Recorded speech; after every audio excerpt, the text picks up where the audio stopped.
बिस्मिल्लाहिर्रहमानिर्रहीम। Starting from lesson 5 now. The concepts. पिछले chapter में हमने थ्योरी एंड रिसर्च पढ़ा था। अब हम पढ़ने लगे हैं कॉन्सेप्ट्स। कॉन्सेप्ट्स क्या हैं? एक जनरल आइडिया होता है। कोई भी इसको हम इसका सेकंड नेम कॉन्स्ट्रक्ट है। ठीक है। अ कॉन्सेप्ट यहाँ पर इसको डिफाइन किया गया। Concept is a generalized idea about a class of objects, attributes, occurrences और processes that has been given a name. एक जनरल आइडिया है किसी भी ऑब्जेक्ट या एट्रीब्यूट या अकरेंसेस के बारे में। इसको फर्दर डिफाइन किया हुआ है। Is an idea expressed as symbol और इन वर्ड्स। ये ऐसा आइडिया है जो सिंबल या वर्ड में एक्सप्रेस किया जाता है। अब नेचुरल साइंस कॉन्सेप्ट्स क्या होते हैं? ज्यादातर सिंबॉलिक फॉर्म में प्रेजेंट किए जाते हैं नेचुरल साइंस के जो कॉन्सेप्ट्स हैं। जबकि सोशल साइंस के जो कॉन्सेप्ट्स हैं उनको वर्ड्स में एक्सप्रेस किया जाता है। ये आपने याद रखना है। नेचुरल साइंस के सिंबॉलिक फॉर्म में एक्सप्रेस किया जाता है कॉन्सेप्ट को, सोशल साइंस के वर्ड्स में। Then concepts are an abstraction of reality. जैसे प्रीवियस चैप्टर में आपने पढ़ा है, ये एब्स्ट्रक्शन ऑफ रियलिटी होते हैं जिससे हम प्रोपोज कर रहे होते हैं। कॉन्सेप्ट्स से हम प्रोपोजिशन डेवलप करते हैं और फिर फर्दर ये थ्योरी बिल्डअप करने में हेल्प आउट करता है। अब फॉर एग्जांपल हाइट। अब हाइट एक सिंपल सा कॉन्सेप्ट फॉर्म है एवरीडे एक्सपीरियंस से। जिस तरह से कद होता है। अब इसका क्या मतलब है? It is easy to use the concept of height but describe the concept itself is difficult. अब हम कॉन्सेप्ट हाइट का कॉन्सेप्ट तो आसानी से यूज कर सकते हैं, लेकिन इसको डिस्क्राइब करना थोड़ा सा एक डिफिकल्ट टास्क है। It represents an abstract idea about physical reality. अब ये एक एब्स्ट्रैक्ट आइडिया दे रहा है एक फिजिकल रियलिटी जो फिजिकली एग्जिस्ट करती है चीज, उसके बारे में। एब्स्ट्रैक्शन, जैसे हम कह रहे हैं एब्स्ट्रैक्शन ऑफ रियलिटी। अब height is a characteristic of physical objects, the distance from top to bottom. अब ये इसको डिफाइन कर रहे हैं यहाँ पर इस कॉन्सेप्ट को। All people, buildings, trees, mountain सबकी हाइट होती है। अब ये एक जनरल आइडिया है जो एज अ कॉन्सेप्ट हम ले रहे हैं। ठीक है। अब in other words concepts are the abstractions of reality. अब एब्स्ट्रैक्शन ऑफ रियलिटी में फिजिकल और non physical like table, leadership, productivity, moral, ये तमाम labels given to some phenomena realities हैं जो हम कॉन्सेप्ट के तौर पर ले रहे हैं। The concept stands for phenomena not the phenomena itself. Hence it may be called an abstraction of empirical reality। कि जो कॉन्सेप्ट्स होते हैं वो फिनोमेना को प्रेजेंट कर रहे होते हैं। बल्कि इसका मतलब ये नहीं कि phenomena itself is a concept. ये फिनोमेना जो एक प्रोसीजर है वो इटसेल्फ कॉन्सेप्ट नहीं है, बल्कि कॉन्सेप्ट्स मिलकर एक प्रोसीजर डेवलप करते हैं या फिनोमेना डेवलप करते हैं, जिसकी वजह से हम इसको कह रहे हैं it is an abstraction of empirical reality. अब डिग्री ऑफ एब्स्ट्रक्शन क्या चीज है? Degree of abstraction of concepts में दो लेवल ऑफ एब्स्ट्रक्शन आते हैं। कंक्रीट कॉन्सेप्ट होता है और दूसरा कॉन्सेप्ट फिजिकल कॉन्सेप्ट हम जिसको बोलते हैं empirical concept. There are on a continuum from the most concrete to the most abstract. अब कंक्रीट कॉन्सेप्ट होता है, एब्स्ट्रैक्ट कॉन्सेप्ट होता है।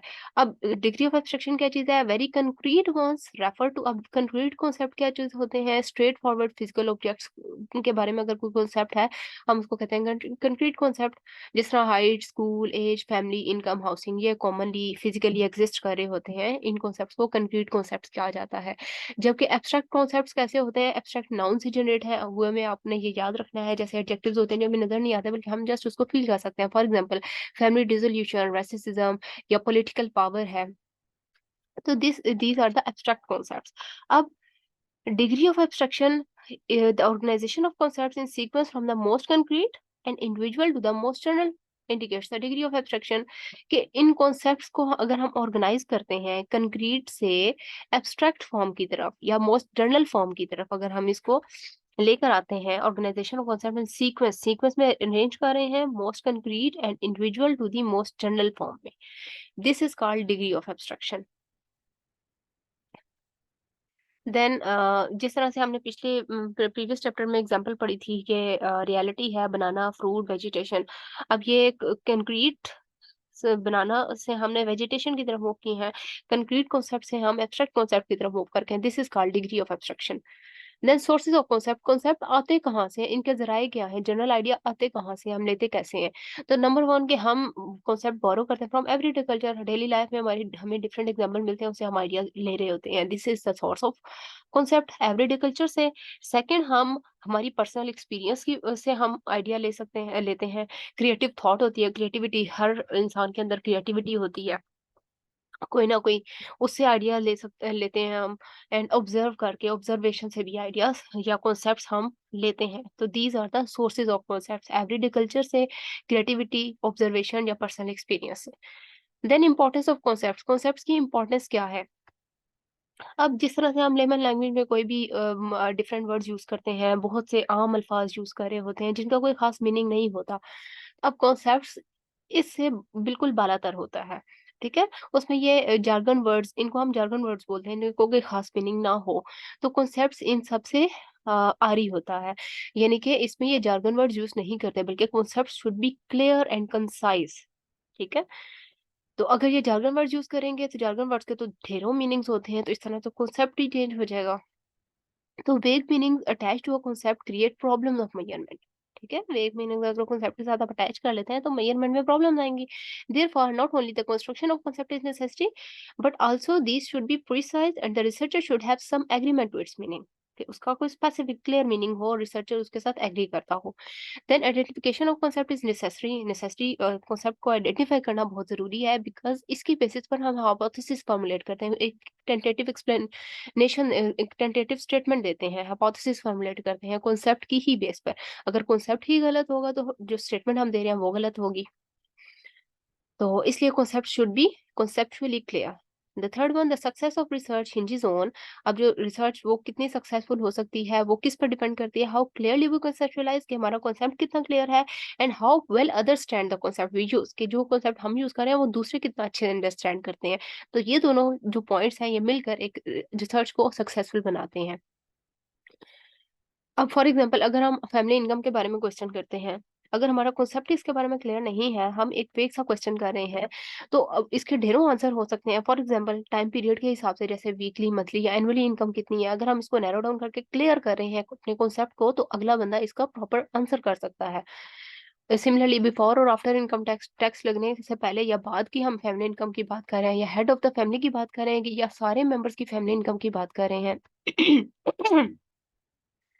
हम सैलरी या वेजेस की बात कर रहे हैं, या फिर अदर कोई डिविडेंड या इंटरेस्ट, जो कैपिटल गेन्स या फिर जिस तरह किराए पर घर लगे होते हैं उनसे जो इनकम आ रही है, हम उसकी बात कर रहे हैं। इसी तरह से income in kind such as free rent, employ discount या फूड स्टैम्प्स, इनकी इस हम इस सेंस में इनकम की बात कर रहे हैं। तो अगर हम अपने कॉन्सेप्ट को क्लियर करेंगे तो नेक्स्ट बंदा इसका आंसर अच्छे से एक्यूरेट कर सकता है। अगर हम इसका ही, जो हमारा कॉन्सेप्ट है वही क्लियर नहीं है, तो फिर हमारे पास आगे डिफरेंट वेराइटी ऑफ आंसर्स आ जाएगी, जिसको नैरो डाउन करना डिफिकल्ट हो जाता है, और फिर हमारी मेजरमेंट्स में को अफेक्ट करता है ये। देन डेफिनेशन, डेफिनेशन क्या चीज होती है? किसी भी चीज को डिफाइन कर देना। Confusion about the meaning of concept can destroy research studies value without the researcher और क्लाइंट इवन नोइंग इट। अब एक वर्ड के ढेरों मीनिंग्स होते हैं, अब डिफरेंट फ्रेमवर्क में उनके डिफरेंट वे से यूज किया जाता है।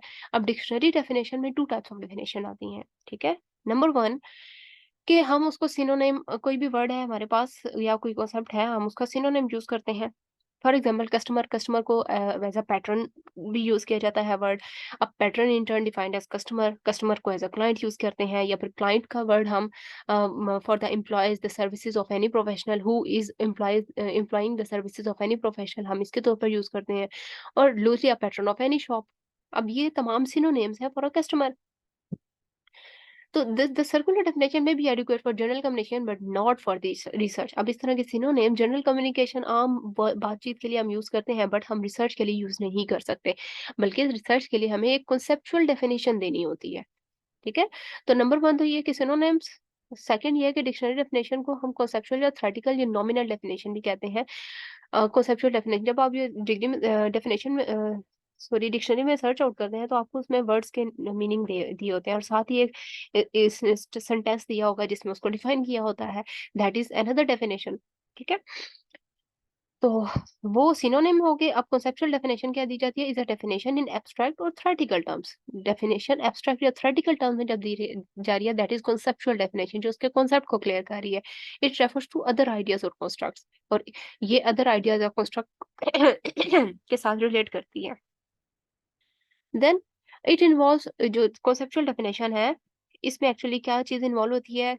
It involve thinking carefully, observing directly, carefully think out करना, ऑब्जर्व करना डायरेक्ट, और consulting with others, reading what others have said and trying possible definition, और इसकी बेसिस पर आप पॉसिबल डेफिनेशन ट्राई करते हैं। अब फॉर एग्जांपल सोशल क्लास क्या है? The power and power property a group of people in a society has और लैक्स।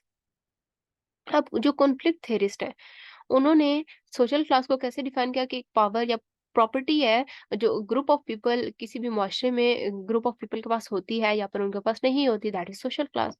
अब अगर स्ट्रक्चरल फंक्शनलिस्ट की बात करें, उन्होंने इसको कैसे डिफाइन किया कि in terms of individual who share a social status lifestyle या सब्जेक्टिव जस्टिफिकेशन। अब दोनों का way of explaining the definition, way of giving the definition different है। ठीक है, तो definition depending on the theoretical framework very करती है। अब ये डेफ़िनेशन की जस्ट हम ये इम्पोर्टेंस इसलिए बताई गई है कि हम एक्चुअली रिसर्च में कैसी डेफ़िनेशन यूज़ करते हैं। तो रिसर्च में हम एक्चुअली ऑपरेशनल डेफ़िनेशन यूज़ करते हैं। अभी हम इसको एक्सप्लेन करते हैं। सबसे पहले तो कंस्ट्रक्ट्स किस टाइप के हो सकते हैं कॉन्सेप्ट, ये जो जैसे अभी मैं पहले ऊपर बता चुकी हूँ कि हाइली एब्स्ट्रैक्ट या कॉम्प्लेक्स कॉन्सेप्ट होते हैं, या कॉन्क्रीट या सिंपल कॉन्सेप्ट्स होते हैं। ये दोनों ऊपर एक्सप्लेन कर दिए गए हैं। एब्स्ट्रैक्ट कॉन्सेप्ट होते हैं या फिर कॉन्क्रीट कॉन्सेप्ट्स होते हैं। कॉन्क्रीट जो फिजिकली अवेलेबल है, हमें नजर आते हैं, पता चल जाता है। एब्स्ट्रैक्ट क्या है? जो हम फील कर सकते हैं, जो एब्स्ट्रैक्ट नाउन से जनरेट हुआ है, जैसे पावरलेसनेस। और जो कॉन्क्रीट में for example age. Then operational definition को हम वर्किंग डेफिनेशन भी कहते हैं। वर्किंग डेफिनेशन, अब नाम से ऑपरेशनल वर्ड ऑपरेट से निकला है कि कोई काम करना, कोई एक्टिविटी करना, दैट इज ऑपरेशनल डेफिनेशन। अब जो रिसर्च वर्क हम कर रहे होते हैं, रिसर्च करते हैं, उसमें according to our theoretical framework, हमारे सेटअप के अकॉर्डिंगली वो जो भी हमारे पास कॉन्सेप्ट है उसको ऑपरेशनली कैसे डिफाइन किया जाए, दैट इज ऑपरेशनल डेफिनेशन। और ऑपरेशनल डेफिनेशन वो होती है जो मेजरमेंट को स्पेसिफाई कर रही हो कि ऐसे कॉन्सेप्ट जो मेजरेबल होते हैं। Then an operational definition gives meanings to a concept by specifying the activities or operations necessary to measure it. Okay. अब operational definition specifies what must be done to measure the concept under investigation. Operational definition क्या बताती है कि क्या करना चाहिए जिसकी वजह से जो कॉन्सेप्ट है वो मेजरेबल हो, मेजर किया जा सके। अब हम इस ऑपरेशनल डेफिनेशन को हम इस तरह भी ले सकते हैं कि एक मैनुअल ऑफ इंस्ट्रक्शन है या फिर रेसिपी है। जिस तरह एक रेसिपी होती है, वो सारा प्रोसीजर स्टेप वाइज प्रोसीजर बताती है कि डू सच एंड सच, कि आप इसको इस तरह से करें, एंड सो इन मैनर, इस तरीके से आप इसको फॉलो करते जाएं। तो step wise procedure is a recipe. बिल्कुल इसी तरह से ऑपरेशनल डेफिनेशन इज अच्छा स्टेप वाइज प्रोसीजर जो स्पेसिफाई करती है एक्टिविटीज या ऑपरेशंस को, जिसकी बेसिस पर कॉन्सेप्ट्स को मेजर किया जा सकता है। Operational definition is also called working definition, इसको वर्किंग डेफिनेशन भी कहते हैं। और जो कॉन्सेप्ट्स हैं वो एम्पिरिकल रेफरेंट के तौर पर भी यूज होते हैं। अब एम्पिरिकल रेफरेंट क्या है? वी मस्ट बी, इसका मीनिंग बताया कि we must be able to count, measure और in some other way gather the information through our senses. कि एम्पिरिकल रेफरेंस वो होते हैं कि हम उनको किसी तरीके से मेजर कर सकते हैं। Whether the object to be defined is physical, for example machine tool, या highly कोई बेशक ऑब्जेक्ट कोई फिजिकली अवेलेबल है, मशीन टूल जिस तरह हो गया, या हाईली एब्स्ट्रैक्ट फॉर्म है, जैसे मोटिवेशन होती है, एब्स्ट्रैक्ट फॉर्म होती है। जो डेफिनेशन ऑपरेशनल डेफिनेशन है वो उन कैरेक्टरिस्टिक्स को स्पेसिफाई करती है कि हाँ वो मेजरेबल हो, हम उसको मेजर कर सकते हैं। ठीक है। Use both definition in research, और रिसर्च में अब ये दोनों डेफिनेशंस भी यूज की जाती हैं। ऑपरेशनल डेफिनेशन खास तौर पर जो एक्चुअली हमें मेजरिंग वेज बताती है to measure the concept. Then moving towards the next chapter, the variables and types of variables. अब वेरिएबल्स का वर्ड वेरी से निकला है। वेरी का मतलब पता है चेंज होना। ऐसी चीजें जो कंटिन्यूअसली वेर ये वेरी कर रही होती हैं, दे आर कॉल्ड वेरिएबल्स। और वो डिजिट्स या वो ऑब्जेक्ट्स जो चेंज नहीं होते उन्हें हम कहते हैं constants. Variable is a concept that varies. There are two types of concepts हो सकते हैं। कॉन्सेप्ट्स दो किस्म के, वेरिएबल या कांस्टेंट। ठीक है। Those that refer to a fix phenomena, वो ऐसा कॉन्सेप्ट जो फिक्स फिनोमेना होता है, जो चेंज नहीं होता, उसे हम कहते हैं constants. And those very in quantity, intensity या अमाउंट, वो जो क्वांटिटी या इंटेंसिटी या अमाउंट की फॉर्म में चेंज हो रही हैं, उन्हें हम कहते हैं वेरिएबल। ठीक है। The second type of concept and measures of concept are called variables. Variable क्या है? एज एनीथिंग दैट वेरीज और चेंजेस इन वैल्यू, जो वेरी करती है, चेंज करती है, जो चेंज नहीं होती, उसे हम कहते हैं कांस्टेंट। एग्जाम्पल दे रहे हैं जेंडर। जेंडर एक वेरिएबल है। जेंडर की दो फॉर्म हो सकती है, मेल हो सकता है, फीमेल हो सकता है। मैरिटल स्टेटस है, married, unmarried, divorce, single, widowed हो सकता है। सिमिलरली फैमिली इनकम जो है वो 0 to बिलियन ऑफ रुपीज। तो person attitude towards women empowerment, अब ये highly favourable to highly unfavourable हो सकता है। तो अब ये चेंज करता है, ये सारी चीजें चेंज हो रही हैं, दीज आर कॉल्ड वेरिएबल्स। ठीक है। अब रिसर्च मेथड्स, अगर हमने ऐसी कोई मेथडोलॉजी अप्लाई की है कि सपोज हम रिसर्च वर्क करें, सिर्फ फीमेल्स पर रिसर्च वर्क करें, तो अब ये जो फीमेल्स है, this is not a variable. ठीक है, क्योंकि अब ये फीमेल है वो कांस्टेंट है हमारे पास। अगर हम जेंडर रखते हैं कि दोनों मेल फीमेल पर करें तो फिर कोई फीमेल आ सकता है स्टडी पार्टिसिपेंट, कोई फीमेल आ सकता है, कोई मेल आ सकता है, तो वो वेरिएबल कहलाएगा। Research method, if there is only female student then in this situation gender will not be considered as variable.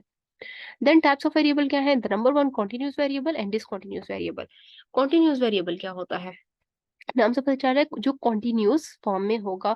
Discontinuous variable discrete variable भी इसको बोलते हैं। फॉर एग्जाम्पल, अगर मैं बात करूं टेम्परेचर की, तो टेम्परेचर 14.1 डिग्री सेल्सियस हो सकता है, 14.12 डिग्री सेल्सियस हो सकता है, 14.111 डिग्री सेल्सियस हो सकता है। अब जब ये फ्रैक्शन में आ गई है ना वैल्यू, तो ये कॉन्टिन्यूस फॉर्म में वेरिएबल है। तो इस टाइप के वेरिएबल को हम कहते हैं कॉन्टिन्यूस। सिमिलरली हाइट की बात करें, हाइट करें तो 1.43 मीटर, या लेंथ बात करें 2.45 सेंटीमीटर है, 2.4558 सेंटीमीटर है। तो इसमें इनफाइनाइट नंबर आ सकते, अगर मैं बात करूँ ना 2 और 3 के तरफ में इनफाइनाइट नंबर्स आ सकते हैं फ्रैक्शन की फॉर्म में। तो these type of variables are called continuous variables। और discontinuous variables को discrete या हम क्लासिफिकेटरी या कैटेगोरिकल वेरिएबल कहते हैं, जिसकी डिस्टिंक्ट फॉर्म्स होती हैं। किस तरह से? जेंडर अगर बात करें, जेंडर या मेल होगा या फीमेल होगा। मेल को हम 1 से डिनोट कर दें, फीमेल को 2 से डिनोट कर दें।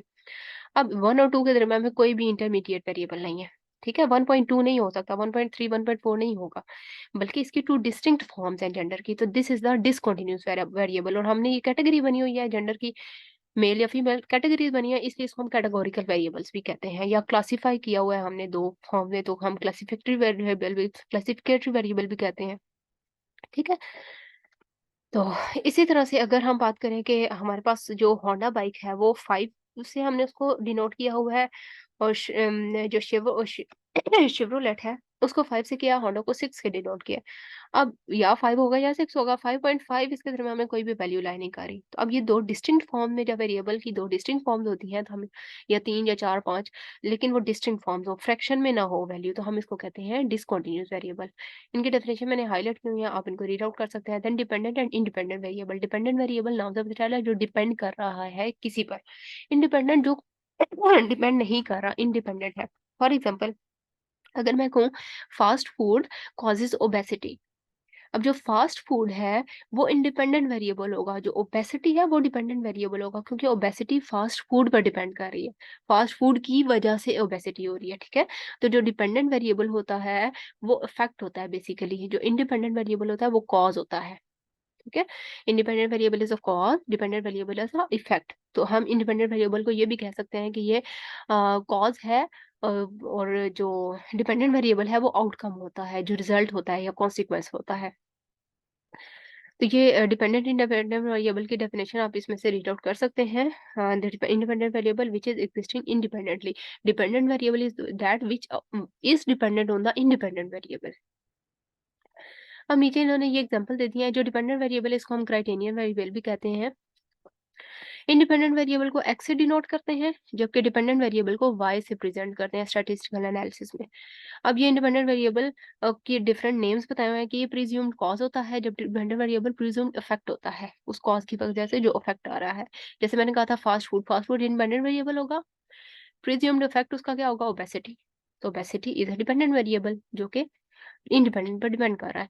स्टिमुलस इंडिपेंडेंट होगा, जो उसका रिस्पॉन्स, जो इफेक्ट आ रहा है, रिजल्ट आ रहा है, वो रिस्पॉन्स कहलाएगा। जो इंडिपेंडेंट वेरिएबल है वो प्रिडिक्टेड फ्रॉम होता है, जिससे हम प्रिडिक्ट कर रहे हैं, जबकि डिपेंडेंट वेरिएबल क्या है? जो प्रिडिक्ट हो रहा है इटसेल्फ, जो आ रहा है रिजल्ट में। जो इंडिपेंडेंट है वो एंटीसीडेंट होता है, जबकि उसका जो नतीजा होता है वो डिपेंडेंट होता है। सिमिलरली इंडिपेंडेंट वेरिएबल मैनिपुलेट कर रहा होता है, जबकि जो आउटकम आ रहा है हमारे पास मेजर्ड आउटकम, वो डिपेंडेंट वेरिएबल है। Similarly independent variable is a predictor, जो प्रिडिक्ट कर रहा है, बता रहा है किसी दूसरे के बारे में। तो डिपेंडेंट वेरिएबल एक्चुअली क्राइटेरियन है, जो क्राइटेरिया हमारे पास रिजल्ट में आ रहा है, ठीक है। नीचे इन्होंने एग्जांपल दी है कि सपोज कि success of the new product है और मार्केट स्टॉक मार्केट प्राइस है। जो न्यू प्रोडक्ट है उसकी सक्सेस वो इंडिपेंडेंट वेरिएबल है, जो स्टॉक मार्केट प्राइस है वो डिपेंडेंट वेरिएबल है, कि stock market price new product की सक्सेस पे डिपेंड कर रही है, ठीक है। न्यू प्रोडक्ट जितनी सक्सेसफुल होगी स्टॉक मार्केट उतनी ज्यादा आएगी हमारे पास। तो मैंने आसान एग्जांपल बता दी है फास्ट फूड ओबेसिटी का, आप वो भी कर सकते हैं। देन ये था डिपेंडेंट और इंडिपेंडेंट वेरिएबल। अब आ जाए मॉडरेटिंग वेरिएबल। मॉडरेटिंग वेरिएबल क्या होता है? ऐसा वेरिएबल, इंडिपेंडेंट वेरिएबल डिपेंडेंट पर डिपेंड करता है। IV is independent, DV is a dependent variable. अब IV dependent variable DV variable dependent variable को प्रिडिक्ट कर रहा होता है। अब मॉडरेटिंग वेरिएबल वो होता है जो आईवी के और डीवी के रिलेशनशिप को अफेक्ट कर रहा होता है। यानी कि ये मॉडरेटिंग वेरिएबल इंडिपेंडेंट वेरिएबल के साथ मिलकर डिपेंडेंट वेरिएबल को अफेक्ट करता है। ठीक है। अगर इंडिपेंडेंट मॉडरेटिंग वेरिएबल को ऐड कर दिया जाए तो इंडिपेंडेंट वेरिएबल का इफेक्ट डिपेंडेंट पर या तो पॉजिटिव हो सकता है या नेगेटिव हो सकता है। ठीक हो गया। तो moderating variable is one that has a strong contingent effect on the independent variable. इसका इफेक्ट इंडिपेंडेंट वेरिएबल के इफेक्ट पर होता है। ठीक है। ये इसके साथ मिलकर चेंज ला सकता है relationship between IV and DV में। डिपेंडेंट वेरिएबल रिलेशनशिप, ठीक है। Effect on the independent dependent variable relationship, that is the presence of a third variable. The moderating variable modify the original relationship. ये modify कर सकता है original relationship, इन दोनों के relationship को। कैसे? या पॉजिटिवली या नेगेटिवली। देन एग्जांपल दे रहे हैं। Suppose quality of library facilities, जो लाइब्रेरी की जो फैसिलिटीज अवेलेबल हैं उनकी क्वालिटी स्टूडेंट्स की परफॉर्मेंस को अफेक्ट करती है। ठीक है, स्टूडेंट की परफॉर्मेंस को अफेक्ट करती हैं। अब अगर इसमें मॉडरेटिंग वेरिएबल एक ले आया जाए, वो किस तरह से कि ऐसे स्टूडेंट जो ज्यादा इंटरेस्ट लेते हैं स्टडीज में, उनकी जो परफॉर्मेंस है वो क्वालिटी ऑफ लाइब्रेरी से पॉजिटिवली इफेक्ट होती है। तो अब यहाँ पर जो स्टूडेंट का इंटरेस्ट या इंक्लाइनेशन है, ये एक थर्ड वेरिएबल आ गया। ठीक है। Quality of library increase the performance of students. और अगर इंटरेस्ट और इंक्लाइनेशन बीच में आ रहा है यहाँ पर, तो इसका मतलब है ये इंटरेस्ट और इंक्लाइनेशन इन दोनों के रिलेशनशिप को मजीद स्ट्रॉन्ग करेगा। कि जितना ज्यादा स्टूडेंट इंटरेस्ट या इंक्लाइंड होगा towards library facilities, quality of library facilities भी अवेलेबल है, तो ये स्टूडेंट की परफॉर्मेंस को फर्दर इंक्रीज करता है।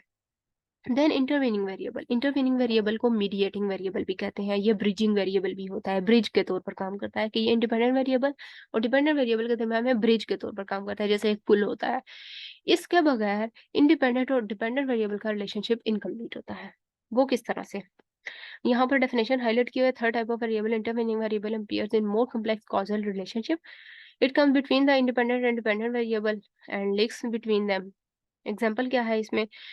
जो मैरिड पीपल हैं, they are less likely to commit suicide.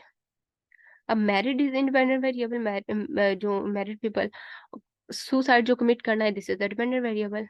अब ये कैसे है कि अगर मैरिड पीपल जो होते हैं उनकी सोशल इंटीग्रेशन ज्यादा होती है, उनके इर्द गिर्द लोग ज्यादा होते हैं, उनकी बीवी हैं, बच्चे हैं, वो उनमें ज्यादा इन्वॉल्व होते हैं, इसलिए वो सुसाइड की तरफ नहीं जाते और उनका अकेलापन नहीं होता। तो अब मैरिड पीपल की सोशल इंटीग्रेशन ज्यादा होगी, वो ज्यादा होगी, तो उनका जो सुसाइड कमिट करने का फैक्टर होगा वो कम होगा। तो अब ये जो सोशल इंटीग्रेशन का फैक्टर है, ये इसमें एज एन इंटरवीनिंग वेरिएबल के तौर पर काम कर रहा है। फॉर एग्जाम्पल, अब इसको रिस्टेट कैसे किया? थ्री वेरिएबल रिलेशनशिप में मैरिटल स्टेटस इंडिपेंडेंट वेरिएबल है। It causes the degree of social integration, जिसे हम इंटरवेनिंग वेरिएबल कहते हैं। और ये अफेक्ट करता है सुसाइड को, डिपेंडेंट वेरिएबल को। ठीक है। तो ये independent is the married people, social integration and then suicide, rate of suicide. तो अब इसमें इंटरवीनिंग वेरिएबल सोशल इंटीग्रेशन के तौर पर काम कर रहा है। अब ये बीच में आ रहा है, इसने इंडिपेंडेंट के साथ मिलकर काम नहीं किया, बल्कि ये इंडिपेंडेंट का डिपेंडेंट वेरिएबल है, और फिर ये जो डिपेंडेंट वेरिएबल है वो एक्चुअली एक्चुअल डिपेंडेंट वेरिएबल का इंडिपेंडेंट वेरिएबल है, कहला रहा है।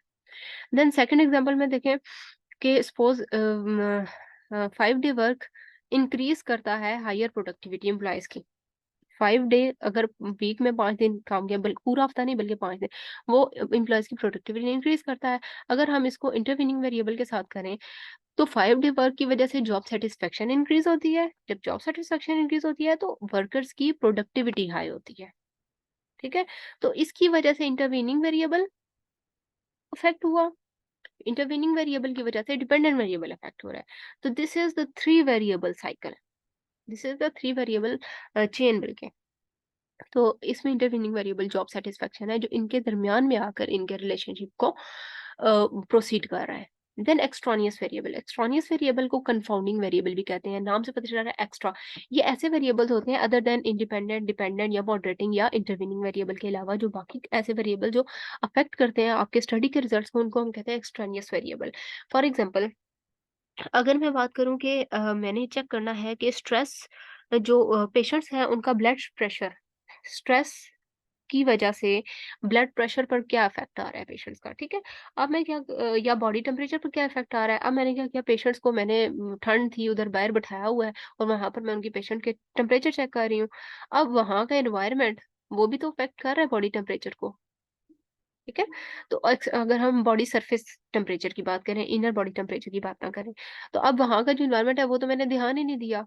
मैं डिपेंडेंट इंडिपेंडेंट वेरिएबल स्ट्रेस और ब्लड प्रेशर रखा हुआ है। लेकिन इसमें तो कंफाउंडिंग वेरिएबल एनवायरनमेंट का टेम्परेचर भी आ रहा है और स्ट्रेस, तो ऐसी स्ट्रेस तो मैंने बात कर ली, लेकिन जिस तरह पेशेंट होते हैं उनको तो घर का स्ट्रेस भी हो सकता है और डॉक्टर के पास आने का भी स्ट्रेस होता है एक, ये भी रीज़न होती है। तो अब वो स्ट्रेस किस किस्म का मैं मेज़र करने लगी हूँ। तो मैंने तो जस्ट डायरेक्ट स्ट्रेस की बात कर दी। तो अब ये कंफाउंडिंग वेरिएबल होंगे, वहाँ का एनवायरनमेंट, वहाँ का प्रेशर, टेम्परेचर, ये ऐसे वेरिएबल हैं जो हमें कंट्रोल करने पड़ते हैं। तो इनको हम कंफाउंडिंग वेरिएबल्स कहते हैं, कंफाउंडिंग फैक्टर्स कहते हैं। तो अगर हम इनको कंट्रोल नहीं करेंगे तो हमारी स्टडी के रिजल्ट्स अफेक्ट होंगे। This was all for today. और ये लास्ट में आपको एक बात बता देती हूँ कि प्रोपोज़िशन क्या चीज़ होती है? स्टेटमेंट कंटेनिंग द वेरिएबल, ऐसी स्टेटमेंट जिसमें वेरिएबल आपने एडप्ट किया हुआ है, शामिल किया हुआ है। इसको हम कहते हैं प्रोपोज़िशन। फॉर एग्ज़ाम्पल, मैंने कहा था फास्ट फूड कॉजेज़ ओबेसिटी, ये एक स्टेटमेंट है। अब इसमें fast food is a variable, obesity is a variable. ठीक है? तो अब इस स्टेटमेंट को हम कहते हैं प्रोपोज़िशन। अगर प्रोपोज़िशन के अंदर जो वेरिएबल है वो मेजरेबल हो और हम उसको टेस्ट कर सकते हों, तो ऐसी प्रोपोज़िशन को हम हाइपोथेसिस कहते हैं। ये बात याद रखनी है आप। तो प्रोपोज़िशन वो स्टेटमेंट जिसमें सिंगल वेरिएबल होता है, सिर्फ़ सिंगल वेरिएबल शामिल किया जाता है, प्रेज़ेंट हो, उसको हम कहते हैं यूनिवेरिएट प्रोपोज़िशन। ऐसे प्रोपोज़िशन जिसमें 2 वेरिएबल शामिल होंगे, हम उनको कहते हैं बाइवेरिएट प्रोपोज़िशन। सिमिलरली अगर ज़्यादा वेरिएबल्स होंगे, हम उनको कहते हैं मल्टीवेरिएट प्रोपोज़िशन। तो अब ये last line, if the relationship refers to an observable reality, अगर हमारे पास दो वेरिएबल ऐसे हैं जो आपस में रिलेट कर रहे हैं, रिलेशनशिप है उनका, then proposition can put to test. Proposition हम उसकी टेस्ट कर सकते हैं, उस प्रोपोजिशन की। अब ऐसी प्रोपोजिशन, ऐसी स्टेटमेंट जो टेस्ट की जा सकती है, ऐसी प्रोपोजिशन को हम कहते हैं hypothesis. This was the end of the chapter 6। इंशाल्लाह मिलती हूँ आपको लेसन 7 के साथ। तब तक के लिए अल्लाह हाफिज।